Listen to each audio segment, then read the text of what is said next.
Hi friends, मैं VK Chitrangan और मैं आपका अपने ही चैनल वीके चित्रांगन पर हार्दिक स्वागत एवं अभिनंदन करता हूं। आज की इस वीडियो के माध्यम से मैं आप सभी को 9th क्लास में काव्य संकलन पाठ से एक कबीरदास जी का जो है चैप्टर लेकर के उसमें उनके द्वारा साखी जो हमारा टॉपिक है उसको हम पढ़ाएंगे। तो चलिए स्टार्ट करते हैं। सबसे पहले देखो, काव्य जो है उसको अगर गाया ना जाए तो काव्य काव्य नहीं रहता है। तो इसलिए सबसे पहले उसको आप गाइए, फिर पढ़ते हैं, ठीक है। तो सबसे पहले अगर हम कबीर दास जी के बारे में जान ले थोड़ा सा, ठीक है, तो हमारे हिसाब से इनको पढ़ने में थोड़ा आनंद ज्यादा आएगा। तो हम ज्यादा तो इनके बारे में नहीं पढ़ेंगे, लेकिन थोड़ा जरूर पढ़ लेंगे, ठीक है। थोड़ा क्या इनका जो संक्षिप्त जीवन परिचय है उसको हम जरूर जान लेते हैं, जिससे कि कम से कम इनके बारे में हमें थोड़ी जानकारी मिले। और जब इसके बाद जब हम इनकी साखी को पढ़ेंगे, ठीक है, तो वो हमें काफी समझ में आएंगी। तो चलिए स्टार्ट। देखिए, इनके जो जीवन परिचय है इनका, तो उसको संक्षिप्त रूप से जान लीजिए कि इनका जन्म जो है 1398 ईस्वी में हुआ था। अगर हम ईस्वी की बात करें तो ये इंग्लिश कैलेंडर से लिया जाता है, तो ये तुम्हारा 1398 ईस्वी में इनका जन्म हुआ। अगर हम संवत की बात करें तो 1455 ईस्वी में इनका जो है संवत 1455 में इनका जन्म हुआ था। अगर संवत आप लिखेंगे तो 1455 लिखेंगे, अगर ईस्वी लिखेंगे तो 1398 लिखेंगे, ठीक है। दोनों चीजें क्लियर कर लीजिए। इनका जन्म स्थान जो है काशी लहरतारा, ठीक है, काशी लहरतारा उत्तर प्रदेश में ही जन्म हुआ उनका। हम सौभाग्यशाली हैं कि हम भी इस उत्तर प्रदेश से ही रहने वाले हैं। आगे इनके गुरु का नाम जो था वो स्वामी रामानंद जी महाराज था, ठीक है। और अगर हम बात करते हैं कि इनकी पत्नी, तो इनकी पत्नी का नाम लोई था और इनके एक पुत्र और एक पुत्री थी जिनका नाम कमाल और कमाली था। पुत्र का नाम कमाल और पुत्री का नाम कमाली था, ठीक है। और इनकी अगर रचनाओं की बात करें तो इनकी 3 रचनाएं हमारे सामने मिलती हैं, साखी, शबद, रैमनी, ठीक है। इन 3 रचनाओं में इनके द्वारा लिखी गए जितने भी बोले गए, ठीक है, लिखी क्योंकि एक पढ़े लिखे नहीं थे और इन्होंने स्वयं कहा है, मसी कागज छुयो नहीं, कलम गयो नहीं हाथ। मैंने कभी भी कागज को जो है हाथ नहीं लगाया है और कलम को हाथ से पकड़ा नहीं है। इन्होंने स्वयं कहा है, अपने आप को से स्वीकार किया है, इसलिए जो है पढ़े लिखे नहीं थे। लेकिन कहते हैं अनुभव इंसान को बहुत ऊंचा बना देता है, ठीक है। तो इसलिए जो इनकी भाषा शैली थी वो शतुक्कड़ी थी और इनकी भाषा पंचमेल खिचड़ी के नाम से भी जानी जाती है, क्योंकि कई भाषाओं का सम्मिश्रण जो है प्रस्तुत करते हैं, ठीक है, कई भाषाओं का प्रयोग करते थे। और मुक्तक, इनके मुक्तक, रहस्यवाद और इनकी जो शैली थी वो उपदेशात्मक शैली थी इनकी।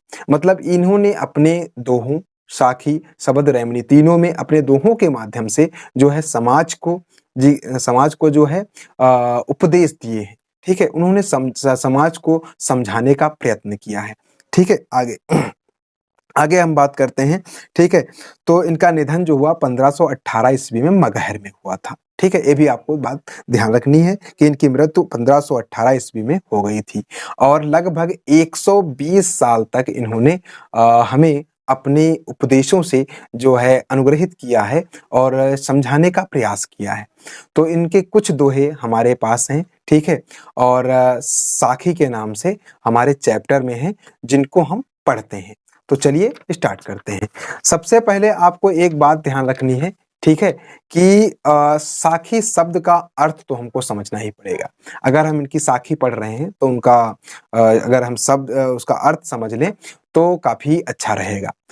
अर्थ में हम कैसे समझेंगे, तो इनकी जो साखी का अर्थ है, ठीक है, तो साखी अगर हम तत्सम शब्द पूछें तो साक्षी होता है। क्या होता है? साक्षी, ठीक है। अगर हम साखी शब्द का तत्सम रूप देखें, बिल्कुल ज्यों का त्यों, तो साक्षी होता है। और साक्षी शब्द का जो अर्थ होता है वो गवाह होता है, ठीक है। ये आपको ध्यान रखना है। तो चलिए आगे अब हम चैप्टर पे आते हैं, ठीक है। इनका सबसे पहला दोहा हमारे सामने है, ठीक है। जितने भी हमारे पास हैं इनका छंद जो है वो दोहा है। क्या है? छंद। ये आपको लिखना भी पड़ता है। रस शांत है पहले दोहे में, ठीक है, और ज्यादातर सभी दोहों में शांत रस ही है, ठीक है। और छंद जो है वो दोहा है, ठीक है, ये हमेशा ध्यान रखना। अलंकार प्रत्येक दोहे के हिसाब से बदल जाता है। ठीक है, जैसे कि पहले दोहे में आपका रूपक अलंकार है। ठीक है, फिर इनकी भाषा जो है वो सधुक्कड़ी है, वो सभी में सधुक्कड़ी ही भाषा रहेगी। और इनका गुण जो है वो प्रसाद गुण है, माधुर्य भी आप कह सकते हो। ठीक है, तो चलिए अब हम इनके पहले दोहे को पढ़ते हैं।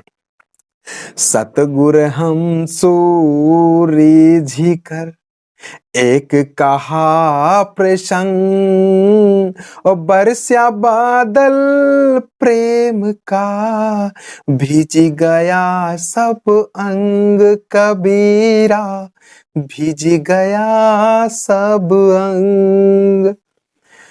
बहुत ही अच्छा। एक देखो, अगर गाने की बात करें तो दोहे, देखो काव्य कोई भी कविता हो, कोई भी कविता हो, अगर उसको गाया ना जाए, ठीक है, तो उसकी अवहेलना करना होता है उसको मन से। इसका मतलब हम उसको मन से नहीं पढ़ रहे हैं, क्योंकि कविता को गाया जाता है तभी पूरा पूरा रस हमको मिलता है। तो चलिए इसका हम अर्थ जान लेते हैं। सतगुर हम सुरीझ कर, हम सु माने हमसे, ठीक है, सतगुर माने गुरु जी, गुरु, ठीक है, जो हमको शिक्षा देते हैं। ठीक है, सतगुर हम सु रीझ कर, मतलब हमसे रीझ करके, रीझना माने होता है प्रसन्न होना। ठीक है, हमसे प्रसन्न होकर के एक कहा प्रसंग, एक प्रसंग कहा, वो भी कैसा प्रसंग, प्रेम रूपी प्रसंग कहा। ठीक है, मतलब हमारे गुरु जी हमसे प्रसन्न हो गए और उन्होंने हमसे जो है एक प्रसंग कहा। क्या कहा, प्रसंग कहा। वो भी कैसा प्रसंग कहा, प्रेम रूपी प्रसंग कहा। ठीक है, फिर कहते हैं बरसा बादल प्रेम का, प्रेम रूपी बादल बरस गए। ठीक है, प्रेम रूपी बादल बरसे और मेरा तन मन भीग गया, मैं पूरी तरह से उसी प्रसंग का होकर रह गया। ठीक है, उसको मैंने आत्मसात कर लिया, अपने अंदर सजो लिया। ठीक है, फिर आगे देखिए, कहते हैं राम नाम के पट पट तरे, राम नाम के पट तरे, और दे बैंको कछु नाय। कहते हैं राम नाम के पट तरे, दे बैंको कछु नाय, क्या ले गुरु संतोषिए, हौस रही मन माही रे भैया, हौस रही मन माही। कहते हैं कि राम नाम के बराबर, पटतरे माने होता है बराबर, समान। ठीक है, राम नाम के बराबर मेरे पास देने को कुछ भी नहीं है। ठीक है, इस प्रकार से वह समझाते हैं। कहते हैं, कबीरदास जी कहते हैं कि राम नाम के बराबर मेरे पास कुछ भी देने को नहीं है। क्या ले गुरु संतोषिए। ठीक है, क्या ले, क्या ऐसा ले जिससे गुरु जी हमारे जो है संतुष्ट हो जाए, क्या उनको दें, ऐसा कुछ हमारे पास है ही नहीं राम नाम के बराबर। जो उन्होंने हमको दिया है, उन्होंने हमको राम नाम दिया, ईश्वर के पास जाने का मार्ग दिखाया है, और उस मार्ग से बढ़कर, ईश्वर से बढ़कर कुछ हो सकता है जिसको हम उन्हें दें, जिससे वे हमें संतुष्ट हो जाएं। कहते हैं, और कहते हैं, फिर कहते हैं कि हौस रही मन माए। हौस माने होता है कि अभिलाषा। ठीक है, ऐसी अभिलाषा मेरे दिल में रह जाती है, क्योंकि मैं अपने गुरु जी को उसके बराबर कुछ दे ही नहीं पाया, ऐसी अभिलाषा मेरे मन में रह जाती है, दबी हुई है। फिर आगे कहते हैं ज्ञान प्रकाश्या गुरु मिला, और जो जिन बिसरी जाए। फिर कहते हैं ज्ञान प्रकाशा गुरु मिला, और जो जिन बिसर जाए, और जब गोविंद कृपा करी, तब गुरु मिलिया आए रे भैया, तब गुरु मिलिया आए। कहते हैं, देखो, कहते हैं ज्ञान प्रकाश्या गुरु मिला। कहते हैं ज्ञान रूपी प्रकाश देने वाला गुरु मिला है। ठीक है, ज्ञान रूपी प्रकाश दिखाने वाला या मुझे ज्ञान से भर देने वाला गुरु प्राप्त हो गया, मिल गया। ठीक है, और जो जिन बिसर जाए। ठीक है, और सो जिन बिसर जाए, मतलब जिसको भुलाया नहीं जा सकता। ठीक है, ज्ञान रूपी प्रकाश को दिखाने वाला मुझे गुरु मिला है और उसको मैं भुला नहीं सकता हूं। फिर कहते हैं जब गोविंद कृपा करी। और उस ईश्वर ने जब मेरे ऊपर कृपा किया है, ठीक है, ठीक है, तभी तो मुझको गुरु की प्राप्ति हुई है, तभी तो मुझको गुरु की प्राप्ति हुई है। ठीक है, आगे देखिए, कहते हैं माया दीपक नर पतंग। बहुत बेहतरीन दोहा है और इस दोहे में हमको हमारे जीवन से जुड़ी हुई कई बातें सामने आती हैं। तो चलिए इसको देखते हैं। कहते हैं माया दीपक नर पतंग और भ्रमी भ्रमी वही पड़ंत और कहे कबीर गुण ज्ञान थे एक आध उबरंत कबीरा एक आध उबरंत। इसको ढंग से पढ़िए और समझने की कोशिश कीजिए। अर्थ बता रहे हैं, कहते हैं माया दीपक नर पतंग। यहाँ एक दीपक की तुलना की गई है, ठीक है, कहते हैं एक दीपक, ठीक है, वो माया है। क्या? माया दीपक नर पतंग। और जो मनुष्य है, ठीक है, जलता हुआ दीपक, माया का मतलब जो है, माया जो है वो जलता हुआ दीपक है और जो मनुष्य हैं उनको यहाँ पर जो है पतंगा बता दिया गया। जिस प्रकार से आपने देखा होगा जब दीपक जलता है तो पतंगे आकर के उसमें जलकर खाक हो जाते हैं और जो है मृत्यु को प्राप्त हो जाते हैं। उसी प्रकार से हमारे आसपास की जितनी भी बंगला, गाड़ी, धन दौलत, रुपया, पैसा, ये सब है, ठीक है, तो ये सब क्या है? माया है, जिसके दिखावे में हम आ करके जो है उसमें जलने की तरफ दौड़ते हैं, यानी कि उसको पाने के लिए जो है अपना जीवन बर्बाद कर देते हैं। ठीक है, यही यहाँ पर बताया है इन्होंने। और उसके प्राप्ति के लिए धीरे धीरे धीरे धीरे हम जब तक जीते हैं तब तक माया को ही या माया के मोह में ही पड़े रहते हैं। और जो मेन हमारा उद्देश्य है उसको हम प्राप्त नहीं कर पाते हैं। ठीक है, वही यहाँ पर बताया गया है, भ्रम ही वही भ्रमवश में आकर के उस दीपक के पास आकर के जो है जल जाते हैं, पड़ जाते हैं और जल जाते हैं। फिर आगे कहते हैं कहाँ कबीर गुण ज्ञान थे। ठीक, कबीर दास जी कहते हैं कि एक आध उपरंत जिसको इसका ज्ञान हो जाता है, ठीक है, वो जो है भवसागर पार हो जाते हैं। एक आध उबरंत वो जो है इन जो है मोह माया के जाल से या चक्कर से दूर हो जाते हैं, हट जाते हैं। आगे देखिए, अगर आपको लिखा हुआ देखना है तो पीछे आ रहा होगा, आप देख भी सकते हैं। ठीक है, देख लीजिए, आगे देखते हैं अगला। फिर अगला है, फिर कहते हैं बहुत अच्छा दोहा ये भी है, कहते हैं जब मैं था तब हरि नहीं। कहते हैं जब मैं था तब गुरु नहीं, सॉरी ये दूसरा दोहा है, आगे आपको मिलेगा। जब मैं था तब गुरु नहीं और अब गुरु है हम नाही। कहते हैं जब गुरु था, जब मैं था तब गुरु नहीं था, और जब हाँ, अब गुरु है हम नहीं, और अब गुरु है लेकिन हम नहीं है। आगे फिर कहते हैं प्रेम गली अति साकरी तामा दो न समाय रे भैया तामा दो न समाय। कहते हैं कि पहले मैं था, मैं माने अहंकार, घमंड, जब मेरे पास अहंकार था, घमंड था, तब गुरु नहीं था। जब मेरे पास घमंड था, अहंकार था, तब मेरे पास गुरु नहीं था, और अब गुरु है हम नहीं है, यानी कि अब मैं नहीं, ठीक है, मेरे पास अहंकार नहीं है, अब मेरा घमंड दूर हो गया। आगे फिर कहते हैं प्रेम गली अति साकरी तामा दो न समाए, यानी कि प्रेम गली, प्रेम रूपी जो गली है वो बहुत सकरी है, सकरी का मतलब पतली है, ठीक है, जिसमें दो व्यक्ति समा नहीं सकते हैं। प्रेम रूपी गली इतनी सकरी है जिसमें अहंकार और गुरु यानी गुरु के द्वारा बताए गए उपदेश दोनों साथ नहीं रह सकते, कोई एक ही वास कर सकता है या निवास कर सकता है। आगे देखिए, बहुत अच्छा अगला भी दोहा है, फिर इसको भी देख लीजिए। ठीक है, प्रेम भगति भजन हरि नाव है। बहुत बढ़िया। भगति भजन हरि नाव है, दूजा दुख अपार, मनसा वाचा कर्मना, कबीरा सुमिरन सार रे भैया, कबीरा सुमिरन सार। यहाँ पर देखिए भगति और भजन, ठीक है, हरि नाव है। भगति भजन हरि नाव है। हरि के भक्ति और भजन अर्थात जो हमारा ईश्वर है, अर्थात जो देखो यहाँ पर हरि जो शब्द है वो भगवान विष्णु नहीं है, क्योंकि इनके दोहों में आपको राम और हरि इत्यादि शब्दों का प्रयोग मिलेगा, लेकिन ये जो है निराकार ब्रह्म की उपासना करते थे, ठीक है, तो उसी की बात इन्होंने कही है, ठीक है।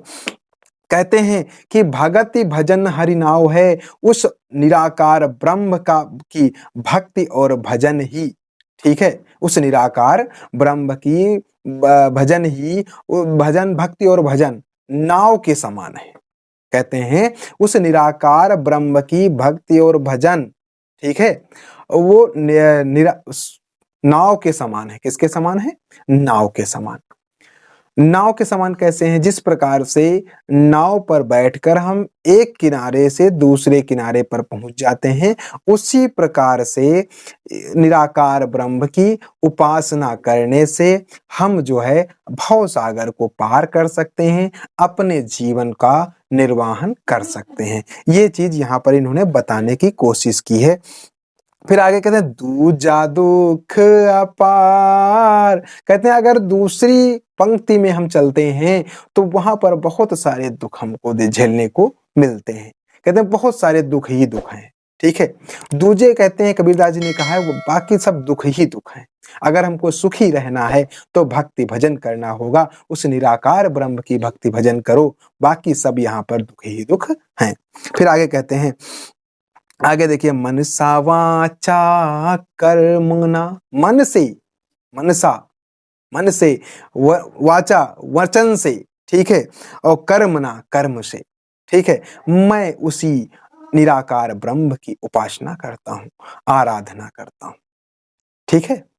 आगे देखिए, कबीर चित्त चमंकिया, चहु दिस लागी लाय। कहते हैं कबीर चित्त चमंकिया, चहु दिस लागी लाय, हरि सुमिरन हाथू घड़ा, बेगेले हु बुझाई रे भैया, बेगेले हु बुझाई। अब इसका अर्थ देखिए, कहते हैं कबीर चित्त चमंकिया, कबीरदास जी कहते हैं मेरा चित्त चमक गया, ठीक है, या ज्ञान रूपी ज्योति से जो है प्रज्वलित हो उठा, ठीक है। कबीरदास जी कहते हैं मेरा हृदय, ठीक है, जो है ज्ञान रूपी ज्योति से जगमगा उठा, चमक उठा, ठीक है। आगे कहते हैं चहु दिस लागी लाई, जिस प्रकार से चारों तरफ आग लगी हुई, क्या आग लगी हुई, चारों तरफ, लाई माने होता है आग, ठीक है। और कहते हैं चहु दिस लागी लाई, चारों तरफ आग लगी हुई है, ठीक है, माया मोह की आग जल रही है चारों तरफ। कबीरदास जी कहते हैं मेरा तो हृदय जो है वो चमक गया, ज्ञान रूपी ज्योति से जग गया, और चारों तरफ जो है माया जाल की, मोह की जो है आग लगी हुई है। आगे, हरि सुमिरन हाथू घड़ा, हरि सुमरण हाथू घड़ा, और बेगेले हु भुजाए, सॉरी बुझाए, ठीक है। कहते हैं बेगेले हु बुझाए, कहते हैं हरि रूपी जो है घड़ा आपके हाथ में है, ठीक है, आप बुझा लीजिए। अगर इस जो है माया रूपी जो मोह माया की चारों तरफ आग लगी हुई है, हरि का सुमरण करके इसको जो है बुझा दीजिए, काम खत्म। आगे कहते हैं हरि सुमरण हाथू घड़ा, बेगेले हु बुझाए रे भैया। आगे, फिर आगे देखिए, आँखियां झाई पड़ी, पंथ निहारी निहारी, आँखियां झाई पड़ी, ठीक है, पंथ निहारी निहारी। आगे, और जी बढ़िया छाला पड़े, ठीक है, जी बढ़िया छाला पड़े राम पुकारे पुकारे, ठीक है, जी बढ़िया छाला पड़े राम पुकारे पुकारे।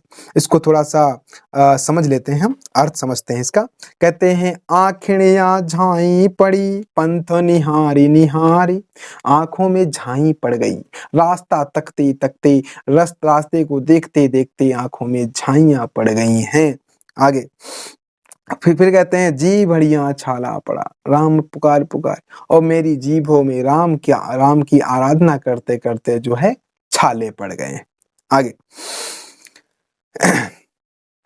आगे देखिए, झूठे सुख को सुख काहे मानत है मन मोद, झूठे सुख को सुख काहे मानत है मन मोद, और जगत चबैना काल का, कछु मुँह में कछु गोद रे भैया, कछु मुँह में कछु गोद।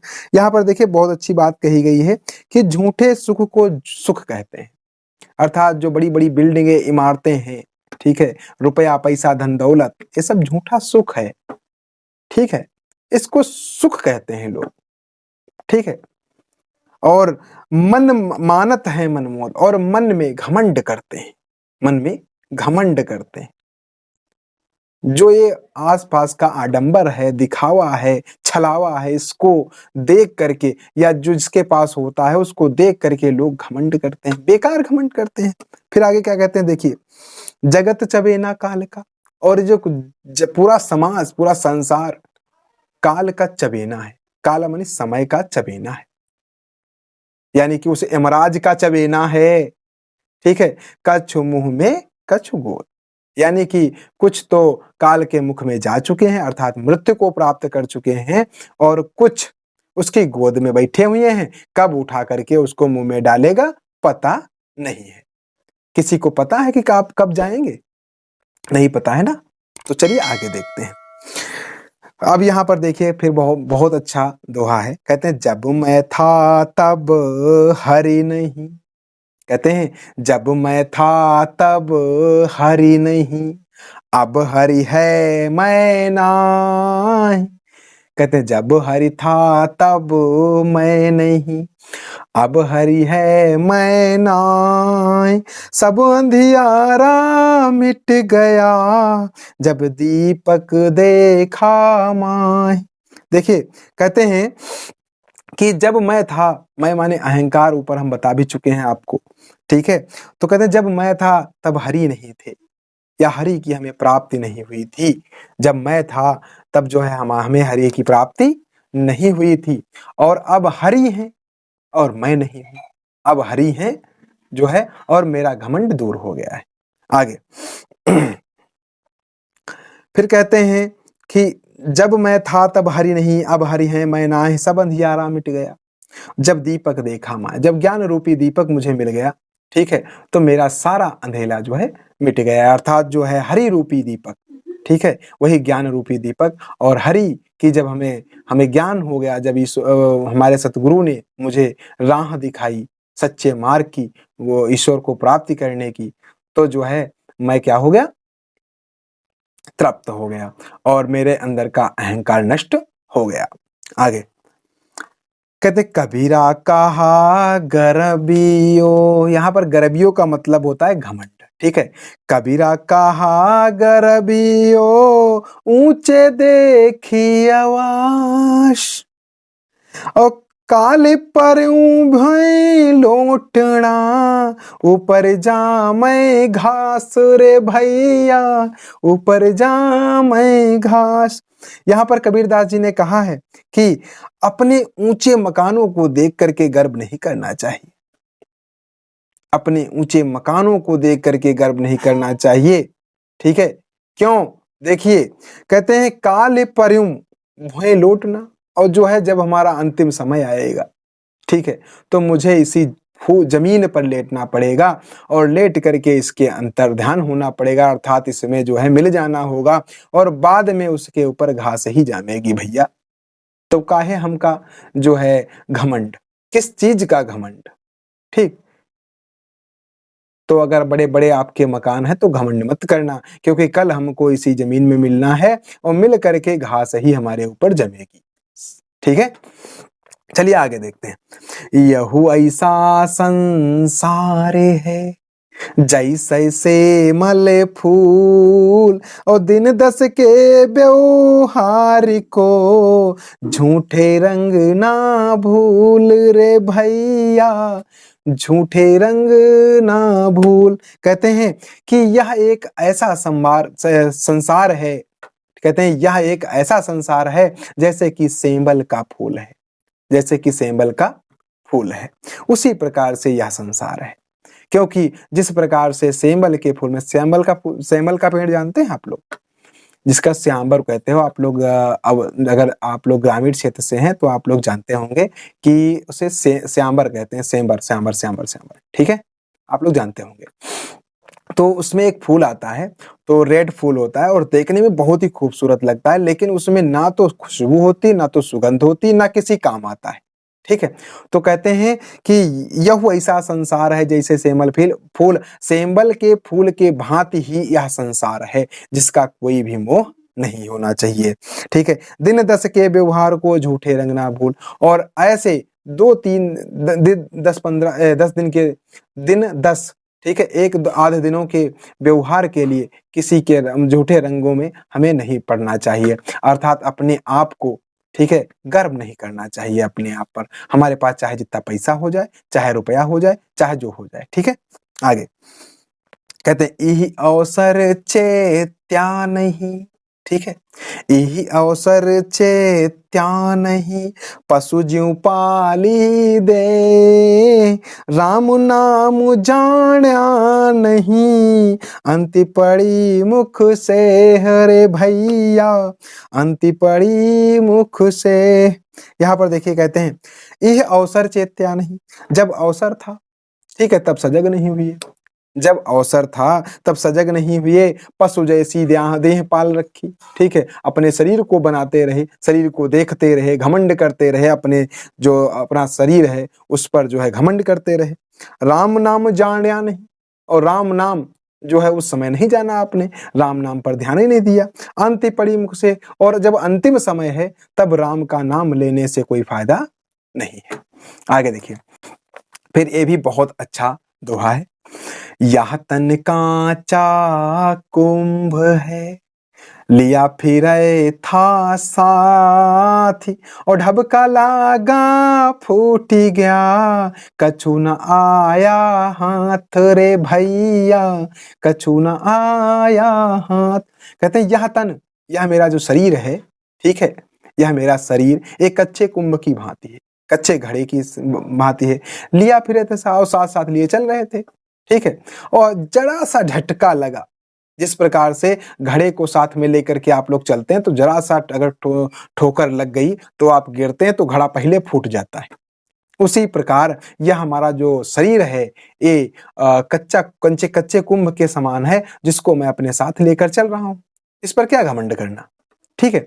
और जरा सा झटका लगेगा कहीं तो ये जो है फूट जाएगा और हमारे हाथ में कुछ भी शेष नहीं बचेगा, ठीक है।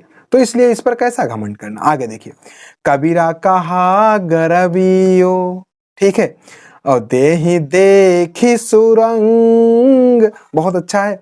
कबीरा कहा गरबियो और देहि देखी सुरंग, कहते हैं सुंदर शरीर, इस सुंदर शरीर को देख करके गर्व नहीं करना चाहिए, गर्व नहीं करना चाहिए। बिछड़िया मिलबो नहीं और ज्यों कांचली भुजंग, भुजंग माने होता है सांप, जिस प्रकार से सांप से कोई उसकी अलग हो जाती है तो उसको दोबारा नहीं मिलती है, या कह सकते हो सांप से कोई बिछड़ने पर उसको दोबारा प्राप्त नहीं होती है, उसी प्रकार से जो हमारा ये शरीर है हमसे जब बिछड़ जाएगा तो ये हमको प्राप्त नहीं होगा। और जो तुम्हारा चैप्टर साखी लिया गया है, ये कबीर ग्रंथावली से लिया गया है और ये हमारा चैप्टर पूरा हो चुका है और मैं उम्मीद करता हूँ कि आपको यह चैप्टर पसंद आया होगा और अगर पसंद आया है तो ऐसी ही वीडियो देखने के लिए हमारे चैनल को सब्सक्राइब करना ना भूलें और प्रत्येक शाम 6 बजे आपको एक वीडियोज हिंदी से संबंधित मिलती रहेगी, ठीक है। अब मैंने 9th का पूरी जो स्टार्ट किया है सीरीज, इसमें आपको पूरी हिंदी, ठीक है, A to Z, ठीक है, सारी चीज़ आपको मिलेंगी। यहाँ तक प्रश्नावली भी हम यहीं पर करवाएँगे। आपको कहीं पर जाने की आवश्यकता नहीं है। आप हमारे साथ बने रहें और मैं उम्मीद करता हूँ कि कक्षा 9 के जितने भी विद्यार्थी आपके साथ हैं जो उनको इससे जोड़ने की कोशिश करें और यदि आपने अभी तक हमारे चैनल को सब्सक्राइब नहीं किया तो सब्सक्राइब करके बेल आइकन को प्रेस कर दें जिससे ऐसी ही अपडेट वीडियो आप तक सबसे पहले पहुंचे। धन्यवाद।